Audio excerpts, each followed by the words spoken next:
Chers amis téléspectateurs et lecteurs, bonjour. Merci de toujours renouveler votre fidélité à Pluriel TV.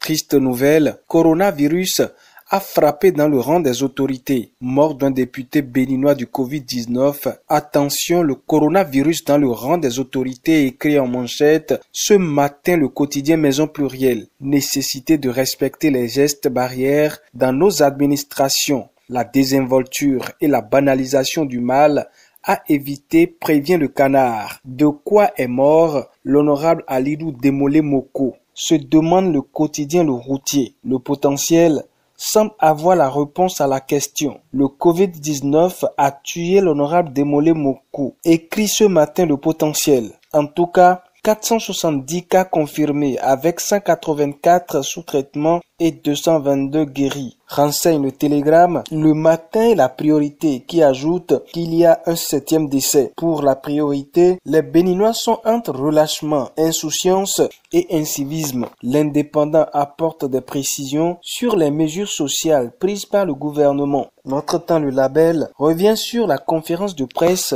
des 74 milliards. Près de 55 000 personnes sont impactées par les mesures sociales prises par le gouvernement. Aussitôt annoncées, les mesures sociales prises par le gouvernement font réagir. Le patronat souligne le caractère historique, écrit le Télégramme. Le CNP Bénin apprécie la démarche du gouvernement, renchérit la presse du jour.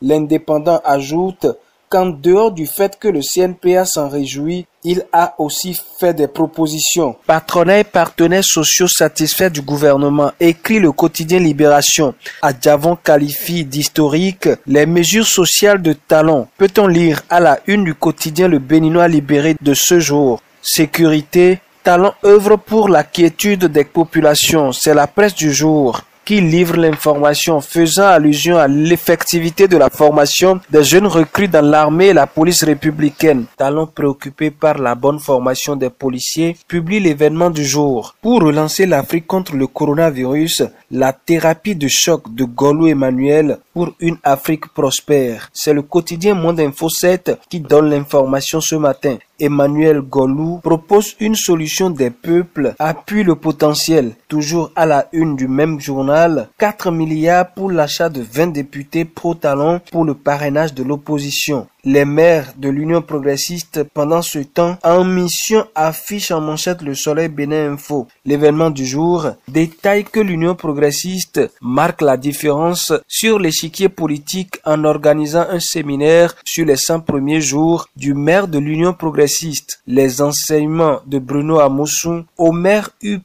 lance le matinal ce matin. En marge de ce séminaire, le quotidien Pluriel nous apprend que Germain Ouavoegbe et son équipe s'engagent à sortir à Diarra de l'ornière. En attendant, le Bénin obtient encore 6,5 milliards de la coopération allemande pour appuyer les collectivités locales. L'Union européenne octroie elle aussi 6,3 milliards au Bénin, écrit le Challenge. Quelque part dans la commune de Tori, c'est Liz Coaching et Leader Coaching qui distribuaient des vivres et bavettes à Rekandi, rapporte ce matin le quotidien Pluriel. Ce sera tout pour la revue de presse de ce matin. Merci à chacun et à tous. Très bonne semaine de travail à vous. À demain pour un autre numéro de la revue de presse.